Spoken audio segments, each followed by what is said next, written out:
Hey, ladies and gentlemen, welcome to another episode brought to you by Trigger and Chaos. I'm your host, Saul, and this is M. This is M.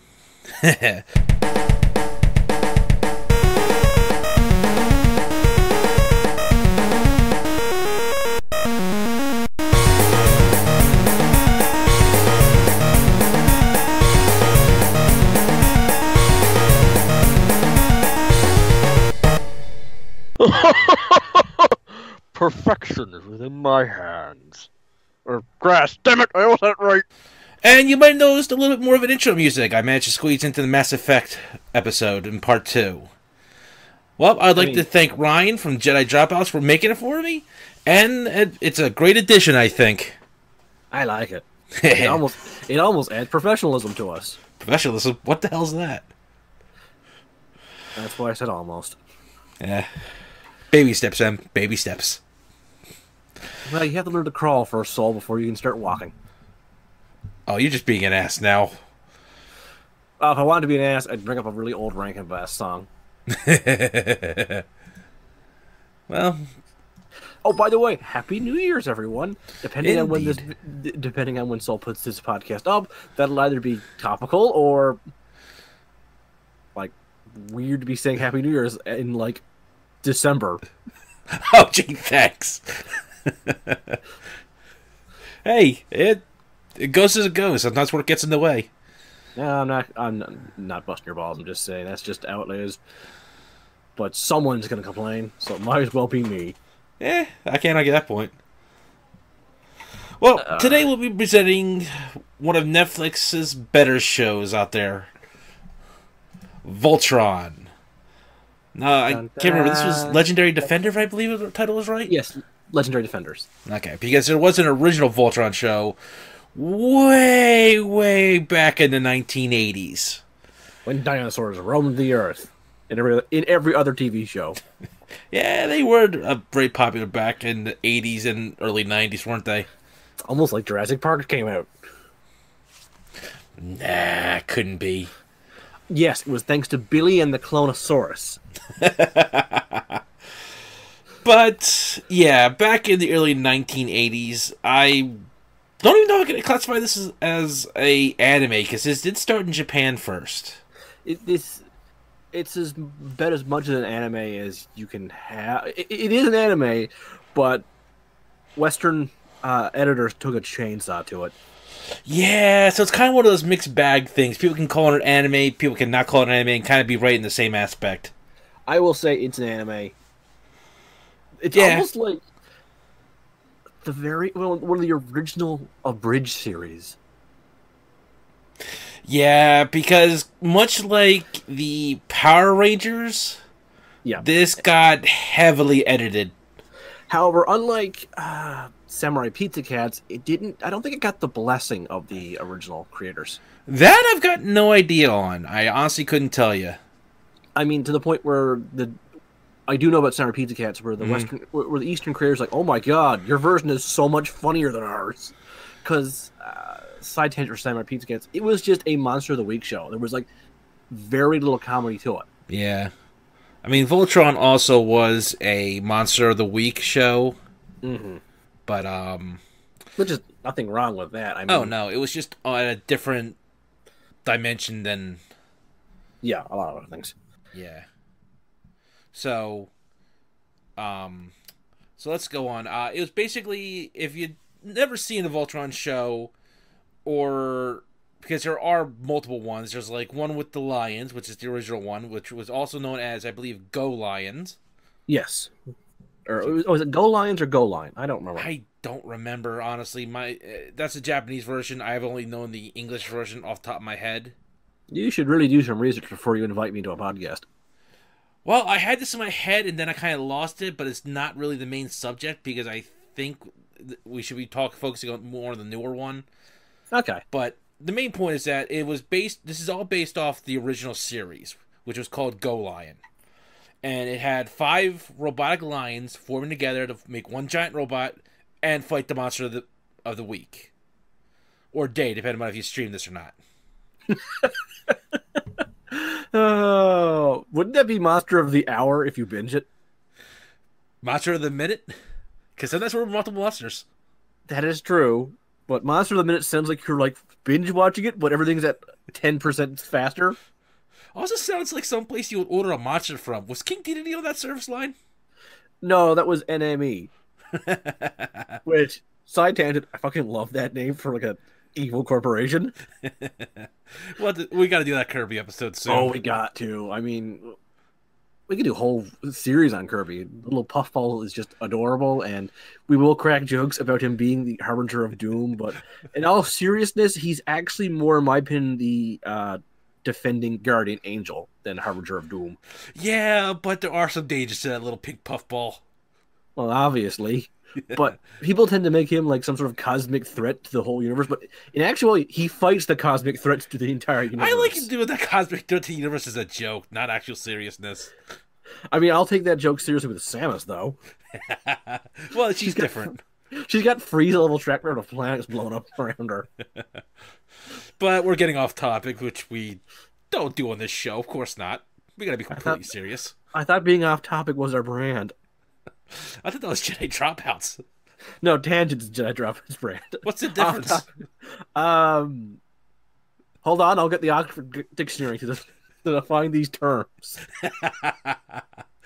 No, but there were 5 lions, ladies and gentlemen. There was a black lion, which was piloted by the leader. The blue lion, which had 2 pilots, actually. Mm-hmm. The yellow lion, the red lion, and the green lion. Now, sadly, the chartreuse lion never got out of the factory. No. Couldn't get the legs to sit right. Now, you might be wondering, what is the ground base of this show besides the Monster of the Week? Well, we're going to be discussing more of the American version because that's the one I know, and while it does have some of the Japanese elements to it, the newer show does kind of seem to take more bases from the American version, from what I can tell. And that's mostly because I've seen more of the American version, and I keep meaning to watch the Japanese version because it does seem interesting, but I kind of hate reading subtitles on my phone when I watch this shit. I mean, you can always watch subtitles on your computer. Yeah, but usually when I start watching this, I'm usually getting ready for a car trip with like my friends or my family or something like that. Yeah. And rather than talk to them, I watch my phone, but I hate reading the subtitles on a small screen. Buy a tablet? Yeah, I should just buy a tablet and download it. Yeah. But in the original show, the first character that we come across as the leader was Keith, who piloted the Black Lion in the original show, who started piloting the Red Lion in the Netflix version. Yep. Who later on pilots the Black Lion after a couple of things happen. Keith is, depending upon the which version one you're going with. The original one was your more headstrong leader and trying to protect everyone. Also started a romance, kind of like an on-again, off-again, never really going to happen, but it's still their relationship with Allura. We'll get to her later. Yeah, that kind of kept going on and off again, not happening. It's one of those things in the 1980s that never let happen, but they kept dragging you on and on and on with it. Yeah. And if you know the 1980s TV shows, you know exactly what I'm talking about, ladies and gentlemen. Mm-hmm. Next would be let's get Allura done since we already mentioned her. She is a princess of the Altean planet, who in the original show, the planet was still there. Well, I'm pretty sure it wasn't in the Japanese version. Unless it's in a different island. I forget. It's been like years since I've seen it, but I'm pretty sure it was still there. I'm just saying it's probably not because of Western censorship. Yeah, that's a good possibility. Like I said, I would bet on it not being there. Well, I'm not saying you're wrong, but I could also be remembering wrong. But the point is that her and her attendant are the last 2 of her race. Mm-hmm. And I liked what they did with her in the new show. She's a lot more interesting, in my opinion. She's sassy and fun. But the thing I wish they'd done more with her is with her transformation powers. Well, anytime you introduce anyone with slight shape-shifting powers, my reaction is, come on, use it. You've got the best superpower ever. Why aren't you using it constantly? I mean, she could do that with. I mean, it's not like I don't think she has like the Marvin or not Martian Manhunter shape shifting powers. But No, damn, but you could be a lot better at disguising than this shit. However, we still know who the true master of disguise is. The turtles. No, Snake in that cardboard box. Which one? There's 5 of them. Ah. Oh God! Somehow we've chased Snake into a box factory. We're doomed. No. It's Snake, it's Solid Snake, Liquid Snake, Venom Snake, and Naked Snake. We're screwed! Well, thank goodness Solid Snake isn't here. Giant tentacles will be visible for a while. Oh no, he's over at the Octopus Factory. Ah, Doc Ock, I need new tentacles. Stop calling them that. But that's what they are, they're tentacles. Stop. Just shut up. Tentacles. Anyway, the next most important character would probably be... Well, from the original series, at least. Who would you say was most... Well, you see, here's the thing. In the original show, Pidge was not that much of a tech shower as he is in the newer series. I mean, I don't doubt he was smart. He did a lot of smart things, but it felt more underlying than it was in the new show. Yeah. Because in the new show, he is pretty much their programming expert. He's a lot, or slight spoilers, but it's like season 8 at this point, so if you don't know, it's just easier for me to say it. Yeah. Pidge, she's a lot better with computers than she is with most people. Yep. And she's got a lot better of an interesting backstory for the whole thing, too. Yeah, I honestly think Pidge is the breakaway character from this show. Yeah, definitely my favorite. Well, my favorite is Hunk, the part of the Yellow Lion. He's okay. Hey, well, he's a lot more interesting than a few of the other people in the show, but I just kind of like how they portray him. My favorite thing about Hunk is that he's BFFs with Pidge, and that's it. Like, they're not trying to set them up with a romance. They're just friends. Yeah. Getting kind of tired of guy cannot have friend with female unless relationships happen. I mean, it's not that Hunk isn't not getting relationships with women, but they're usually space aliens. Yeah, that was cute. That was. But he's just best friends with Pidge, and they go back and forth on technical stuff. He's the engineer, the welder, the heavy lifter. Yeah, he's more of a chef and engineer for the team, and if you give him the supplies, he'll probably build you what you need. And generally funny, and also the coward. Yeah, but as Keith put it, I think in season 7, he doesn't. He's not fear crippled like a lot of characters are for that. No. He admits he's afraid, and he still does what needs to get done. Which, is a very endearing trait for me. It's one of the reasons why I think Luigi is the better character for the Mario series. I mean, admitting you're afraid is a lot braver, I think, than trying to pretend that you're brave. Yeah, and it also usually means that he's also level-headed. And looking for a way to survive. Consistency, he's the one pointing out that this is insane. Do we have to do it this way? Yeah, I also like the little joke that he usually has, I think it's motion sickness when flying. Yeah. But with his connection to his yellow lion, he doesn't get motion sick. I always got the impression it wasn't just the connection, it's that he was the one flying. Because I know people who get car sick very easily, unless they're driving. Because when they're driving, they know when the turns and bumps are coming. Yeah, I don't know if that's it or not, but I'm just saying, I just kind of like that little quirk about it. It's probably a little bit of both, actually. Possibly. I mean, you can't say that there's no connection with the lion at all, because God. No, I'm not... The lion is definitely helping, but because he's the one flying, he does still get a little bit irky when things get really intense, but zigzagging between meteorites while being bombarded with missiles would make anybody feel, Yeah, high intensity of fear, queasiness, motion sickness. Yeah, there's just no helping that. I mean, the adrenaline does help a bit. Yeah, adrenaline is one hell of a motivator. Yeah. The next line, I guess the pilot will talk about is probably Lance. Lance, in this one, compared to any of the other shows, I think had the biggest character growth throughout the entire series. He's an annoying twat. And yet, at the same time, he gets better. He does. It's season 1, every time he spoke, I wanted to gag him. Yeah, I think it was really around like, season... At least halfway through season 2, maybe in the season 3, where it kind of got better. Yeah, season 2 I was kind of more skeptical, but season 3 I was like, yeah, he's there. He's all right. I don't hate him. Yeah, he's still somewhat annoying with the way he does things. He's a wannabe Casanova. But his heart and his... how do I want to put this? Determination? Determination and his grudge with Keith kind of gets out of the way, too. Yeah. Like, he's not playing the best friend, but he's not trying to one-up Keith every 5 seconds. Yeah, they've now become friendly rivals, which is fine. Mm-hmm.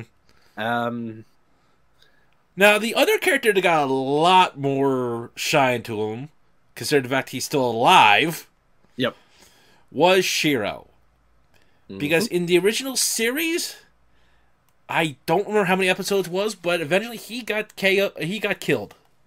K.O. Yeah, killed off. And only I do know this. Later on, his twin brother shows up, but for the Western version, they just said Keith woke up from his coma. Not Keith. Shiro woke up from his coma. Yeah. So they turned a different character back into Shiro. Yeah, kind of weird like that. In this one, it just had a whole different show to it. This it had a feeling that Shiro was still a character, yes. But while he's not the original Shiro-based character, he is so much better, I think, in my opinion, for this show. He's everything this show needed in a leader, because he starts off as the first pilot to the Black Lion. Yeah. Because it was originally Shiro, Keith, Lance, Hunk, and Pidge as the pilots of Voltron. Yeah. The only other couple of major characters to mention would be, oh god, what is that guy's name? The assistant to Allura. Koran. Yes, thank you. Koran cracks me up. Oh god. He is definitely like a...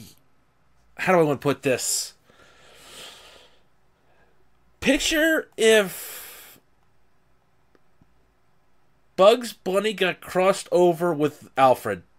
Yeah, that works. That's the only way I can think of putting this. Because while he is goofy, zany, and his advice seems to make no sense, it somehow is right and works out most of the time.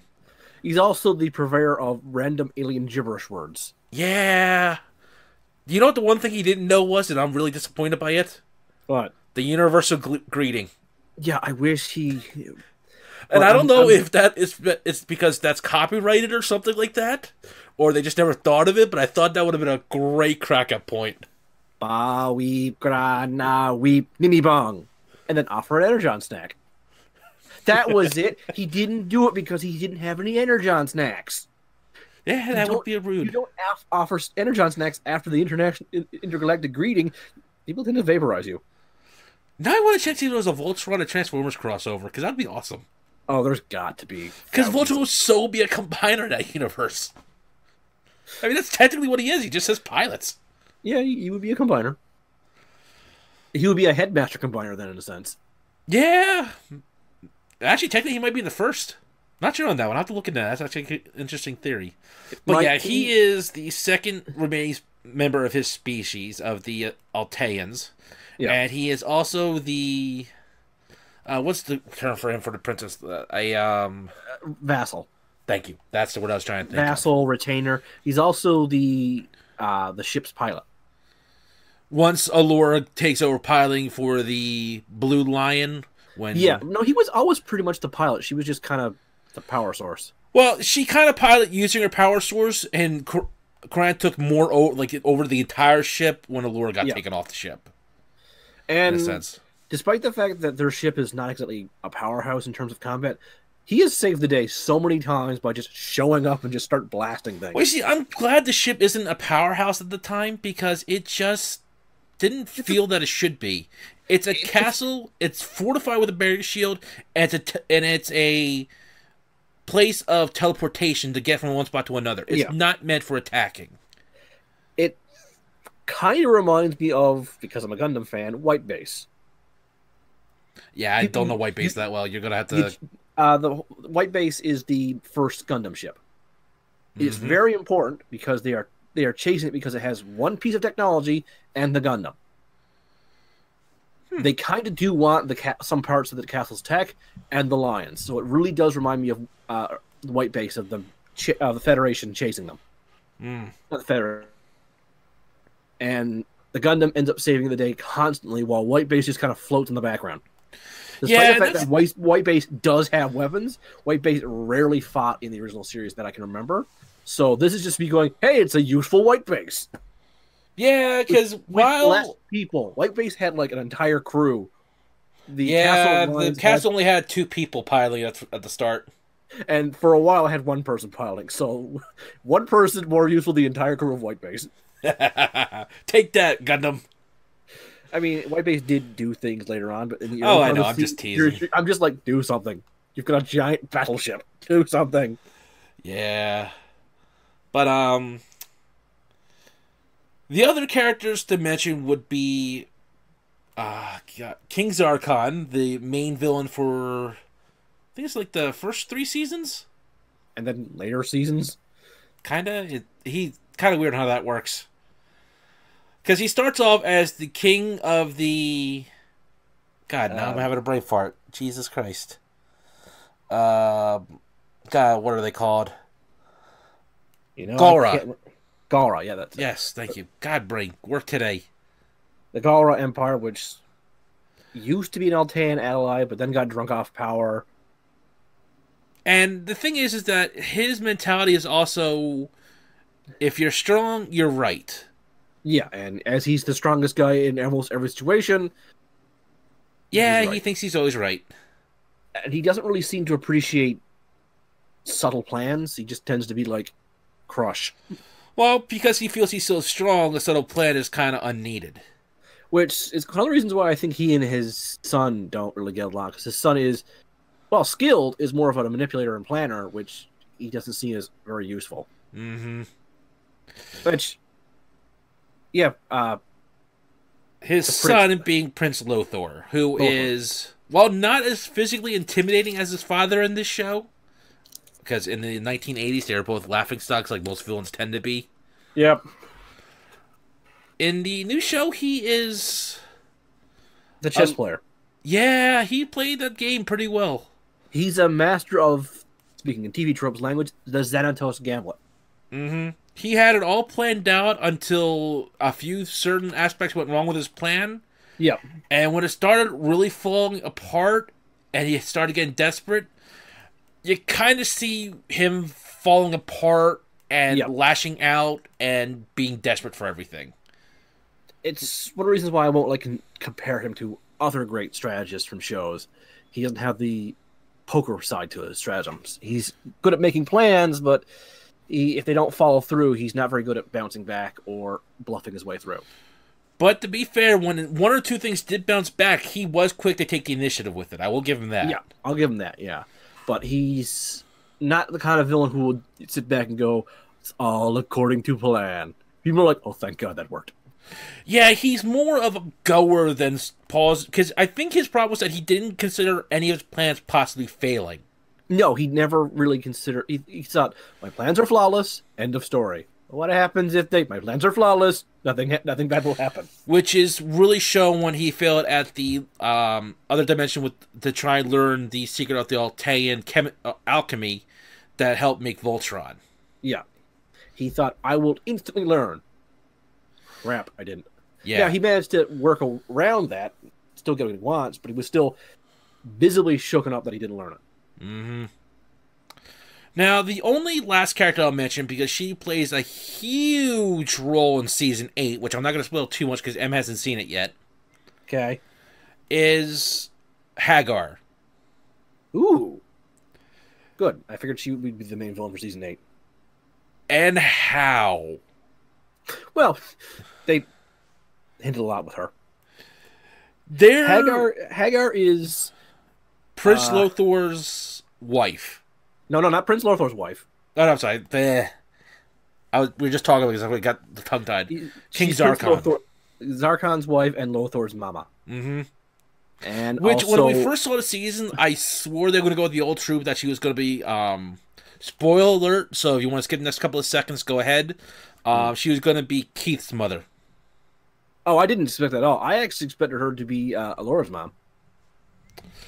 No, that one I know wasn't coming because that would have screwed up so many things. I wasn't paying that much attention, but I immediately uh, spoiler, Keith's mom is an alien, Yeah, she is a Gora.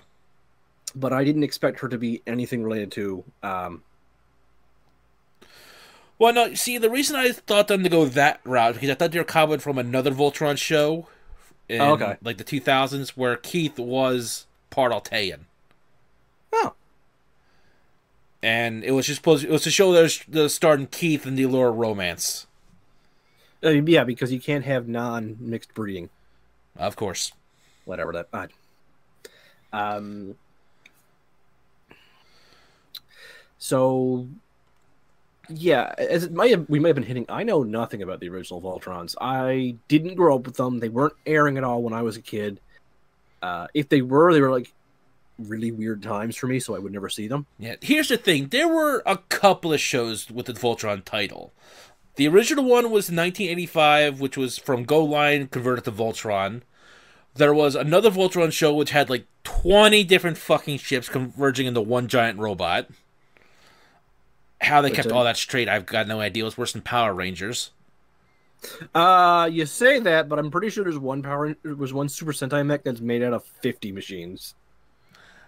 Yeah, I'm still thinking that's less complicated than what Voltron pulled off.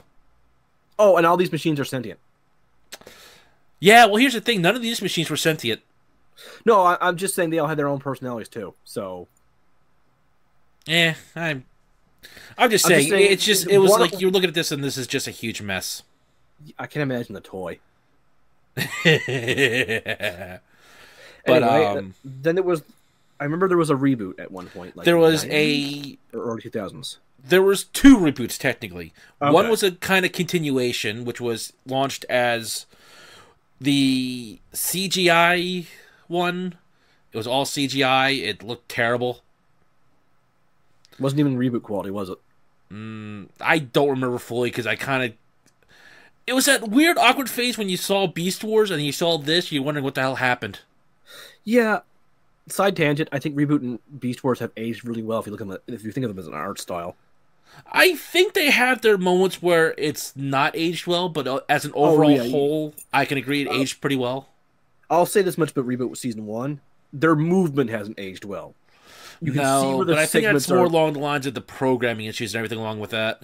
Well, they were writing that code as they went along. Yeah, I think they might have been doing the same thing with Voltron because of the different ways that things had to move, especially with the combination of robots. But I can't be certain. But that's not the main focus here. We're talking about the Voltron from Netflix. So I'm just going to leave it there. If you want to take a look at it, you can find all sorts of evidence online. Look it up. But let me ask you this, Em. Since you were coming at this with a fresh perspective and having limited knowledge of the original Voltron show, because I know I mentioned originally what it was based off of. Yeah, well, I know it from pop culture mostly. Pop culture, I mentioned it, blah, blah, because I don't think you were jumping right away to see this show. I was not, for one simple reason. What's that? The company associated with it. Which one? DreamWorks. Fair point. I'm not a big fan of DreamWorks' work. I mean, I enjoyed Shrek 1 and Shrek 2, but looking back, I don't like Shrek 1 anymore. It hasn't aged well, in my opinion, in terms of comedy. Shrek 2 is still a good movie, and everything else they've done has never been, wowed me. But then again, also with any company, you also have to look at the workers putting their work into it. Oh, yeah, that's one of the reasons why I caved in when I heard people, singing its praises. I figured, all right, let's dive in. I say praises to M as well. Yeah, you did, and I don't regret that. I looked into it, and I thoroughly enjoyed it as a complete, utter Voltron noob. I mean, I'm not a noob to the genre of Super Robot Monster of the Week style show. In fact, some of my favorite animes are that. Mm-hmm. In a reverse, I sang the praises of an older show from the late 90s, early 2000s called The King of Braves, Joe Geiger, to Soul, and finally got him to watch it years ago. And years after I first Good job, watched Leonardo. We'll talk about that reference later. My favorite reference to that is Raphael's a hammer. I gotta check see if Donatello was in that. I don't know if he was, but Dan Green was the commander. But anyway, I do really enjoy mecha shows. I'm a bit of a snob for them, actually. Mm-hmm. In fact, some incredibly popular ones I consider hot garbage. Fair And enough. I'm not afraid to admit that I don't like shows like Gurren Lagann or Eva or Darling in the Frank. I hate those. Those are three of my least favorite animes produced, and they ended up being the most popular super robot shows ever produced. I'm no snob, but giant robots have to hit a certain key with me. Yeah, And when you're talking giant robots, it's either Gundam or it's more absurd. It's this weird thing. If it goes too absurd, I can't get into it. It's the first most important thing for me about every mecha show I watch is, do I like the pilots? And that's what killed Eva and Darling in the Frank for me. I don't like the pilots. Fair enough. I can agree to that. If they annoy me, or they cringe me, or they're creepy, or they're very controversial, no, thank you. Well, with that then the next most important thing is, do I like the mecha? And that's what kills Gurren Lagann for me. Is I can't stand the art style of that show. Fair enough. Art style wasn't for everyone. I'll agree to that. And it just didn't ever. It never looked like there was a model. Like, you know, when things are off model, your brain goes, "Wait, what?" Oh, I've been there plenty of times. And that's Gurren Lagann's problem. It's like everything is constantly stretching, and the camera is making people's faces elong. Yeah, side tangent. That's kind of what killed the new Berserk series for me. It just felt the models were entirely off. Yeah, or too clunky. You said once. Yeah, we'll get into that when we do the Berserk series. We will. But that's the thing. Voltron quickly gave me 3 characters I immediately liked that were pilots. The Voltron itself design was simplistic, and I don't hate simplistic designs. Before you go on, let me ask you this. What were the first 3 pilots that you liked? Shiro, Keith, and Pidge. Fair enough. Those were 3 good pilots, indeed. Hunk didn't grow on me for a few episodes. He felt too whiny and cowardly, and I wanted to punch him a lot because I'm like, man up, man up, man up, you're in a giant robot. Yeah, he didn't man up to like episode 4 or 5 when he got his lion. Even then, I didn't like him. It wasn't until near the end of season 1 that I actually started to appreciate him. Mm-hmm. But I just didn't like him for the longest time. I can't argue that. I mean, at certain points, there was points where I wanted to say, Jesus Christ, Hunk, can you be a little bit more like your original character and go punch something? And it took Lance the longest for me to like him, but I liked Shiro, Keith, and Pidge right away. I liked Allura, and Karan made me laugh a lot. So instantly, I had, of the main characters, 5 of them I liked, 2 of them I disliked. Considering some JRPGs can't pull that off in terms of party members I like, Voltron got a pass.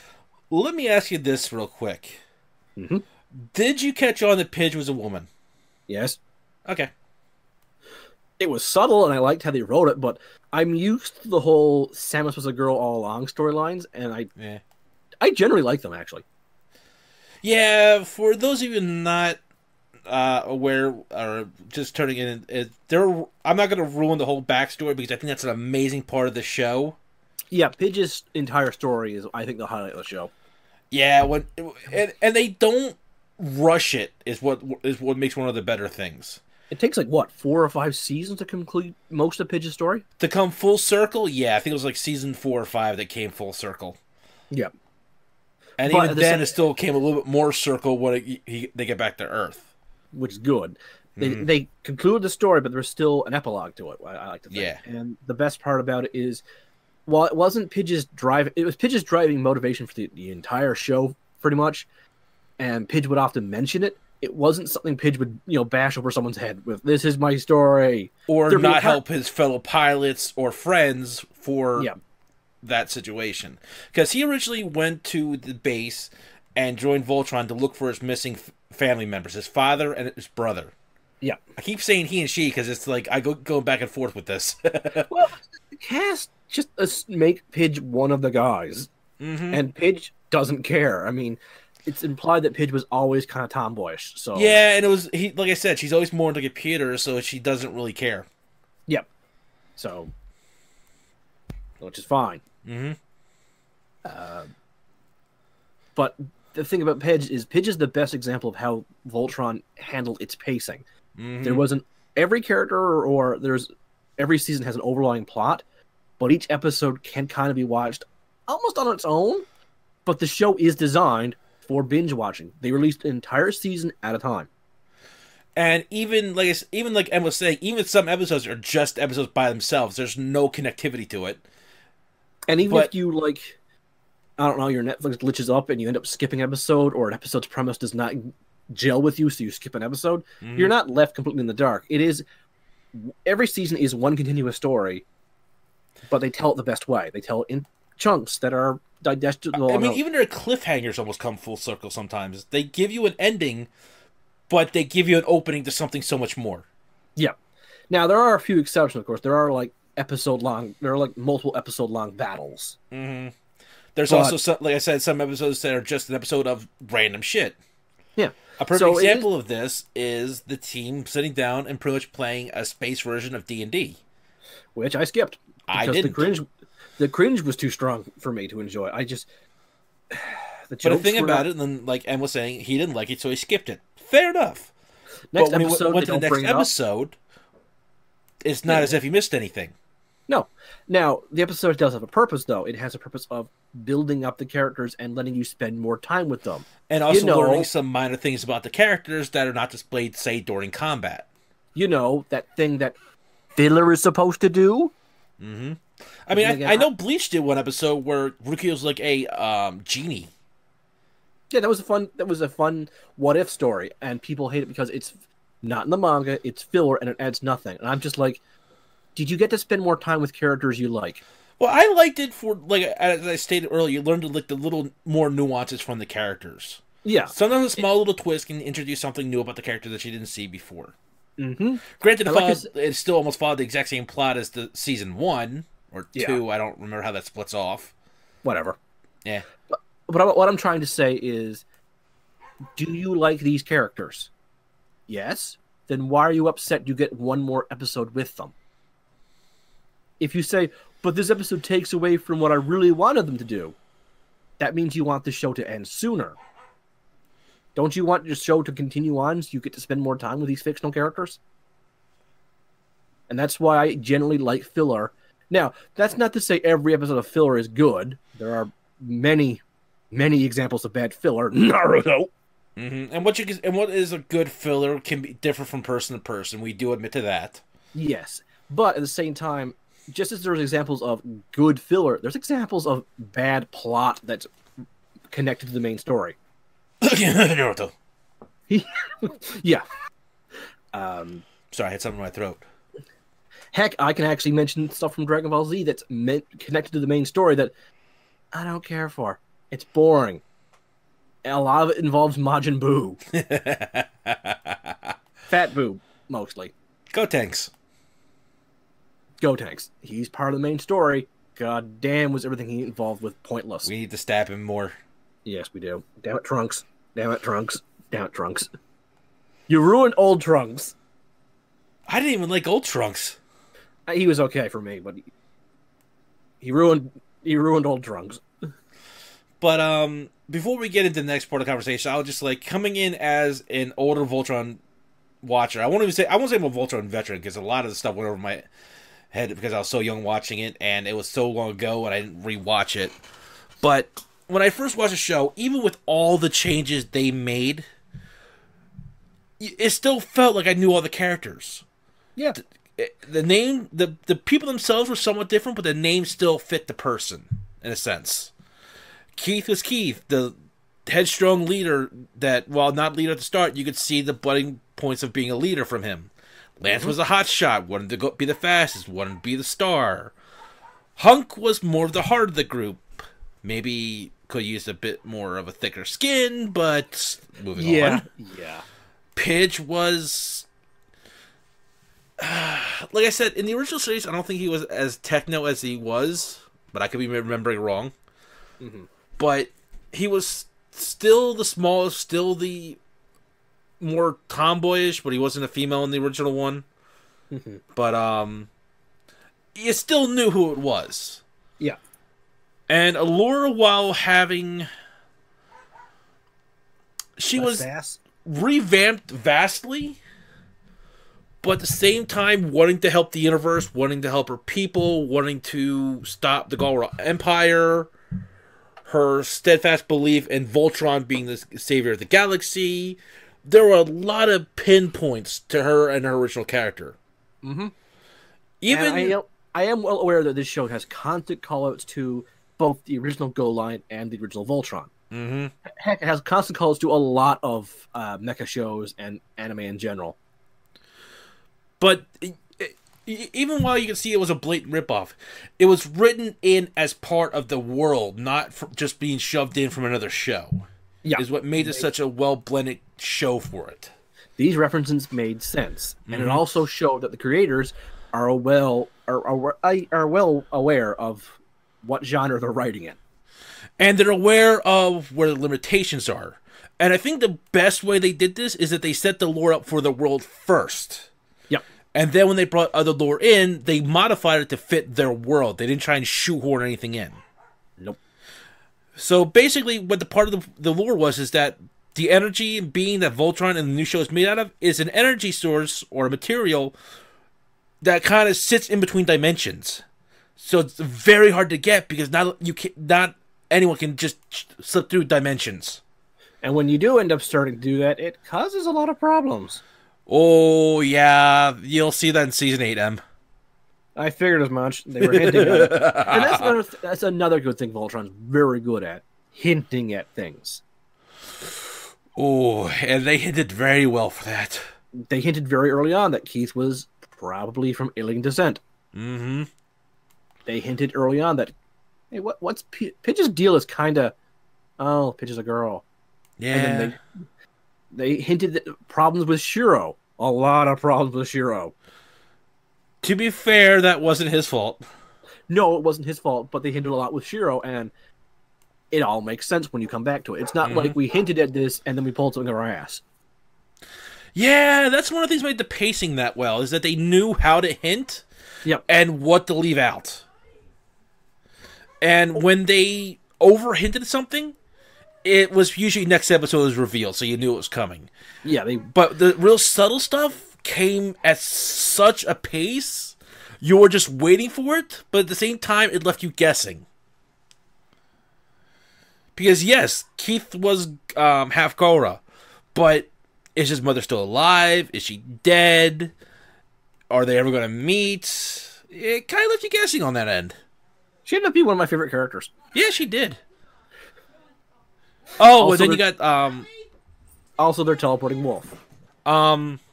is the other three that I wanted to mention was Prince Lothor's vassals, attendants, generals. Babe bodyguards might be the better term for them. Yeah, I don't know what you call them. They actually come around full circle as well in season 8. Yeah, they were good flunkies. I like them. They were not the all in the sharpest knife in the tool, but they were not the dumb dimwits you usually give a general. You know what they remind me of? What's that? More serious Ginyu Force. Yeah, I can see it. They're They had about that right pitch of being intelligent, but also some comic relief. Yes. I think that comes from them just being so different and just more enjoyable to watch. I could honestly see them playing Rochambeau for the right to destroy someone. And when I see the big one cheating and just saying Rock beats everything. No, I just see her taking out a gun. Or a spear, or a rock. Yep. And But, they also do give lore to the enemy empire, the Galra. Usually in a lot of these shows, the Galra or the Empire is just bad guys. Mm-hmm. You want to know what is a really good show to watch in tandem with Voltron? What's that? The remake of Yamato, Space Battleship Yamato. I can't remember getting to do that, but I remember you saying, was that the one with the ship being built inside of another, like an actual, like... The Yamato is one of the most influential Japanese animes ever. It influenced both Voltron and Gundam. It was the first Japanese space opera. Mm-hmm. And around a couple of years ago, they remade it.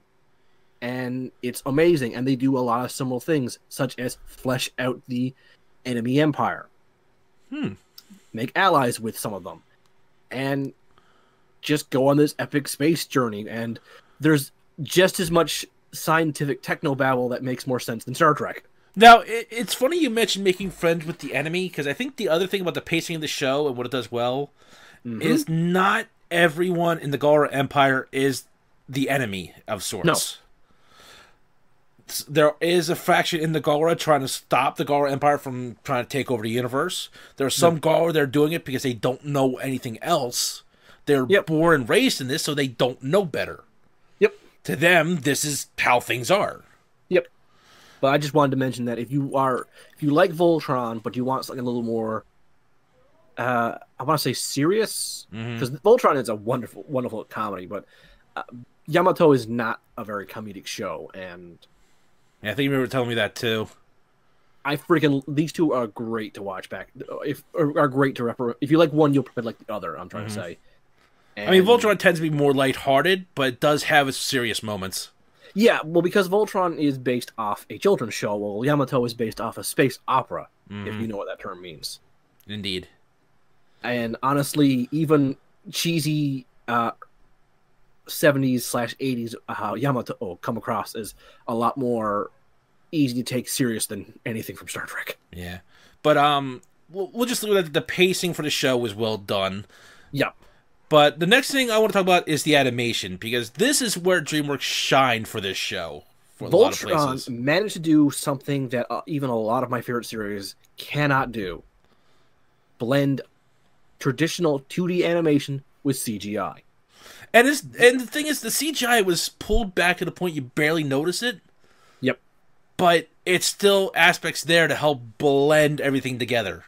There's nothing more jarring to me than everyone's a 2D animated character, and then they walk to the on-ramp to their giant robot, and it's a CGI monstrosity in the background that does Wasn't that your problem with one of the... That's what my problem with the Code Geass OVA. Yes, that's what it was. The Alexander look so out of place, because at some points there's these CGI monstrosities spider walking on top of 2D buildings, and then sometimes the buildings are 3D. Yeah, it's a weird problem, but I think they managed to really smooth that out in Voltron, because I never noticed the CGI per se. In Voltron, if something is CGI, it is always CGI. If something is 2D, it is always 2D.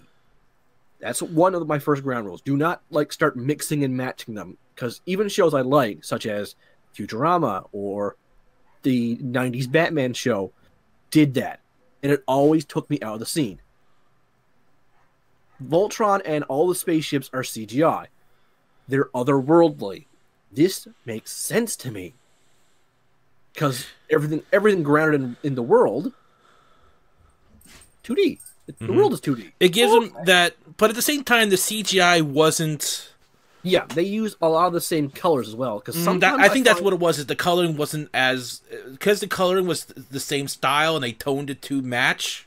Yep. Because I know sometimes that the difference in coloring between a flat 2D and the paper, or whatever the system doing it, and the CGI, sometimes it comes out different, and it pops it out.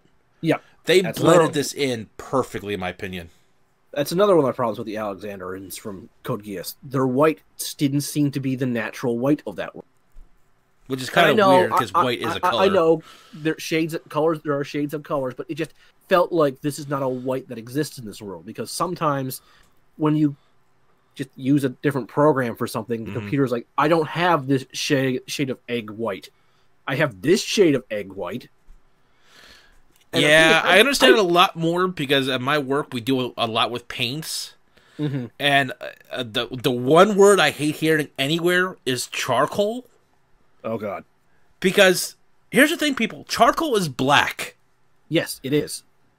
But when they say charcoal, they come into the shop, it's like 1,000 different shades of gray. Yeah. I've also seen people use charcoal to describe brown. That one are really out there. Yeah, because charcoal's made from wood, and I just stare at them, because I remember someone saying, "I have a charcoal brown car." I'm like, what? What? Charcoal brown? Did you meant to say chocolate brown? No, charcoal. Like the stuff from trees. Bark brown? But no, but yeah, but also because of the way the CGI works, it, as I mentioned, it gives it that otherworldly feel, which is technically what Voltron is. It's not of this world. Mm-hmm. So And anything built from that get- material can seem to be not fitting with our world that well. And a lot of the spaceships tend to use similar tech or similar power sources as Voltron, only on a much smaller scale. Mm-hmm. So their otherworldly nature still feels right in my head. And the other thing they did was when even I think the ship itself when it's outside was CGI a little bit, Yep. but when everybody's inside the ship and it feels like a normal setting, Yep. 2D. Yep. Almost every external shot 3D, internal 2D, which some shows I know would have made the internal shots 3D as well, which I would have vomited at. But And it's it not gives you that inside- feeling that this is where they belong too. It's a sense of comfort. It's a home to them. And Voltron itself does that. Inside Voltron, the pilot seats are 2D. Mm-hmm. And when you look out through Voltron's screens, 2D. Except for when the giant monster tries and grab them, which that's supposed to be jarring. That would be jarring for me, even if it wasn't. A giant creature just grabbed onto the thing you're trying to survive in. So, like I usually say, I do not like 3D and 2D mixing, but Voltron is an example of if you have to do it, here's how you do it. And I think, as I said before, I think it's because when they did the 3D, they pulled it, or the CGI, they pulled it back. They weren't going full force with it. Yeah, I get the impression that a lot of animes I've watched them do that, but they do it incorrectly. Mm-hmm. Like I said, the Alexanders from Code Geass, we've already established there are mechs in the Code Geass universe that are 2D. Why are these 3D? Okay, now the enemies are fighting in 3D as well, but I've seen that model before in 2D. My brain is like, no, does not compute. And sometimes when it's in the CGI, it just doesn't look like the mech you remember. It also doesn't move the same way because it's different animation style. Mm-hmm. And I know how these nightmares work. I know how they move. I know how. No, that's not it. Now, let's just say it's maybe. I think that was the other thing. I think there was also a ground basis for how the mechs move, Yes. and it stayed to that basis. I mean, Voltron got new abilities as it went. Yep. But it didn't so much bend the rules because Voltron was already a transforming robot. Which It we just- later find. When we found out it has transdimensional powers, it being able to summon a sword very easily didn't seem as jarring. No, or that cannon, or firing beams that did special effects because it was connected to the line that did it. Yep. It had a right blend of disbelief and belief that this belief is leading to this belief. Yep. And I Everything think that's where a connected. lot of shows go wrong, is that they're just doing one power for power, and they just leave it flimsy for how that works. See Power Rangers Megaforce for that. Now, is it possible that the explanation is flimsy? I'll give you that. I mean, a transdimensional power source from in between dimensions, Which only wakes up when your line approves of you using it. and then you have to go in between dimensions to harvest it, and there's a special process for it. Yeah, they don't really explain what the process actually is 100%. But I don't think they need to. No, and then Alora just going to some place and having knowledge surged into her head. Look, if I'll they start buy it. over-explaining things, so we'll start getting metachlorians. Let's not go there. I'm just warning you. I'm just saying. Now, another nice touch that makes this all seem like such a fantastic show, and you can't have a good show without this, is the music. Now, I won't say every music fits perfectly. I actually barely remember the music from the show. That's actually my major complaint is I don't remember a single tune. No, but at the same time, when you're watching it in the show, Oh, it's not jarring, which is very important. no, it's not jarring. It doesn't feel out of place. I mean, you could probably say, oh, there could be better music, which I can grant you in some cases, but it's never enough to say, how does this fit this scene? It's never as jarring as me trying to watch some Dragon Ball scenes again. Do-do-do-do-do-do. Do-do-do-do-do-do. And that doesn't fit the music, the background whatsoever, because it's a more intense fight. Now, when it's a jokey fight, that song works really well, but I do remember original Dragon Ball did use that song in a few more life or death situations. And Yeah, especially when fighting the Red Ribbon Army. yeah, that doesn't work. No. Red Ribbon Army is still a joke in places, but not all the characters were. And if that song had played during any of the King Piccolo fights, I would have screamed. But yeah, while you may not have anything you can fully remember, I can remember the intro tune. Oh yeah, the intro tune is it's warm and inviting. Mm-hmm. You're Which about to go on a Voltron is space trying to adventure. be. Yeah, you're going on a space adventure, young man. But at the same time, none of the music felt out of place or jarring or making you go look at it and like, is this fitting this scene? And why am I thinking about it? Yeah. And another thing Voltron does incredibly well is they have quiet moments. Mm-hmm. Which, oh, why is that so hard to do? Oh, remember them on that ship that was abandoned? Oh yeah. And I remember you talking about that Metroid scene too. It made me think of that too. Yeah. Just everything being so quiet. Yeah. Which is often more haunting than anything. Oh yeah. Especially if you hear like metal groan. Yeah, especially in space. Metal shouldn't do that. No. That is one thing Voltron does tend to break is the rules of space and physics in places, but it's a giant robot show. Get used to it. Yeah, like it's just one of those things where you don't tend to question that, but it's like you're too busy being terrified or amazed. Yeah. As I mentioned before, this Voltron from Netflix is a remake. It wasn't trying to continue on from the original show. It was building its own lore based off that. They had a new story to tell, and the Voltron legacy was the best way to tell it. Mm-hmm. And I had to give hats off to them. DreamWorks did an amazing job with this. The crew that worked on that, I applaud you for doing this well. Yes, I mean, they did the best. They did the correct thing with the remake. They not only took the brand recognition, they decided to take it in a new, fresh way, but keeping it honoring the original. I know that's a very weird thing to say, and how does that work? But that's basically what you need to do when you remake something. You need to tell a new story. If you are beat for beat telling the exact same old story, what's the bleeding point of a remake? You're making a remaster. And even with some characters that were more serious in the show, because Karan was more of an actual butler in the original, they made him a lot kookier, but at the same time, they didn't make him a complete and totally useless ass about it. He has some points where you're like, why are you here, you gibbering idiot? And then the next episode, he'll save the day. And like I said, his device, while at one point sounds weird now out of there, you gotta also realize he's dealing with alien species that do a lot of other things that humans don't recognize. Yeah. And so to the humans, it sounds like he's talking out his ass. They do make a few references when they're about Earth culture, and they're very confused by Earth culture, so, hey, it goes full circle. Mm-hmm. Although they really should have done one of my favorite jokes from Dragon Ball Z Abridged. I see you speak the intergalactic language, English. Yeah, did they ever explain how they're speaking the same language? I know. Maybe the lion that landed on Earth taught English to humans so they could speak to space aliens later. Makes sense to me. But yeah, this is how you do a remake. There is one thing I'm going to touch up. Again, spoilers, so we want to skip ahead a few moments. Go right ahead. Mm-hmm. I like the relationship between Keith and Alora. Because that is one of the things that helps Keith grow as a character. Or not Keith, Lance, I'm sorry. Yeah, that's okay. That's okay. The names are... You always get bad with names. I'm bad with names. I'm thinking back to the other Voltron, and it's like, there was... Because so many shows built that from the original, it was just driven my hand.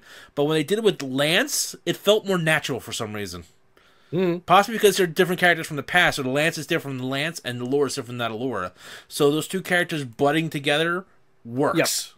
Yep. And that's what you need. You need to keep to the original characters? No. You don't need to do that. Do you need some aspects from them? Like Keith being a hothead pilot that wants the attention? Yeah, go for it. Yeah. But now there's more to him. There's different characteristics. And he can grow as a person. So, yeah, we're basically just saying this is the best way to do a remake. Mm-hmm. Which could not be said for another show. We are not saying DreamWorks is flawless. Oh, God, no. When they fucked up. Oh, God. They fucked up. And they fucked up royally. Yeah, this is literally a show that caused me pain to watch. Me and Soul and a friend of ours tried to watch She-Ra.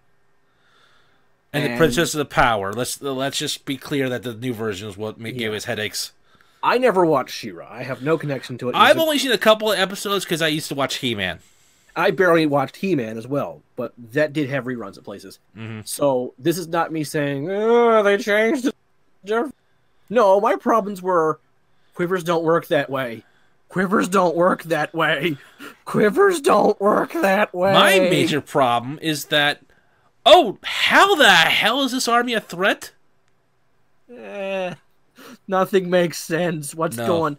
And look, I'll be the first to say, making She-Ra into an actual Amazon warrior is an idea that I don't hate, but your execution needs work. A lot of it. It is kind of going too far from the original She-Ra. It's very jarring. That would be like if this Voltron does look very similar to the original Voltron, but there are subtle differences. Mm-hmm. Mostly in proportions in some places. In fact, the yellow line is actually slightly bigger than the other lines, and that keeps intact when it's fused. The major difference I found between this Voltron and the other one is the wings. Yeah, that's another thing. But they're still there. Mm-hmm. But here's the thing. It's still the exact same wings that are attached to the Black Lion. It's the silhouette test. Mm-hmm. If you make a silhouette of these two characters, of these two, they're related. You do it the silhouette test. You were breaking up there a moment. Can you repeat? Oh, sorry. It's the silhouette test. If you black out both Voltrons, put them side by side, you can say these are either the same thing or similar. Or maybe even two test drawings for the same character. Exactly. If you did that with the two versions of She-Ra, you might with the hair. Yeah, Thor wants his hair back, ladies and gentlemen. Yeah. Here's the thing, though. If you did the silhouettes of the original He-Man and She-Ra, you might get them saying they're the same character. But the thing is, that's not me saying, we should never have Amazon main characters. No, I'm just saying don't ruin the aesthetics of a character well established. Mm-hmm. That would be just as jarring as if the next Sailor Moon remake had Sailor Moon turn into an Amazon buff warrior. Yeah. It wouldn't make any sense. It would be just as jarring and mentally. But if they wanted to add a new Sailor Scout, say Sailor, I don't know, Europa, and make her an Amazon warrior, that's cool. Yeah. In fact, I'd approve of that. And here's the thing. When you're trying to update things and you have... I'll go into this more when we talk about the show with our third person, if he ever gets along with us on the show. Yeah. But I know Stockholm Syndrome is a thing. Yeah, it is. And also doublespeak is a thing, and brainwashing is a thing, but at the same time... And I'm no psychiatrist, and I won't claim to understand anything that's involved in it. Lord knows I hope I never have to understand it, personally. If that makes you a terrible person, oh well. But who is telling these people that the Horde is on the right side? All I can think of is a line from Linkara's reviews of, who names their heroic team the Ravagers? And they named their area the Fright Zone. Like, if they named the area outside the Fright Zone, that would make sense. Yeah. And then one other thing is, when you have trained guards, supposedly, with guns, how the fuck you get beaten by fan leaves? I don't want to know. I'm going back to Yamato. Well, once again, I'd like to thank Ryan for the awesome music, which I'll be using as an intro and outro from now on. Yeah. So thank you again, Ryan. Hope you're listening to this, and don't ever watch the She-Ra show. Go watch the Voltron show. Yeah. If you do like the She-Ra show, we're not saying you're idiots. We're just saying we have questions. And maybe you can explain it to us. Yeah, politely, please, though. We'll be very courteous, and we won't speak badly of the show unless we're talking about it without you. I mean, we do respect other people's opinion, but this is our show, so we talk about things how we want. Yeah, and it's just... I'm going back to Korra, actually. I'm going to watch Korra. She's a nice, strong female lead who kicks ass. I think I liked it better after she cut her hair. Yeah, so did I. Gotta get back into that. Yeah, yeah. We should do an episode on Avatar one of these days. You know, I'll mark that down. But I think I'm gonna try. I think we should try and get our third person and get that She-Ra episode done. Yeah, yeah. Well, All right, ladies and everybody. gentlemen, have a good Take one. care.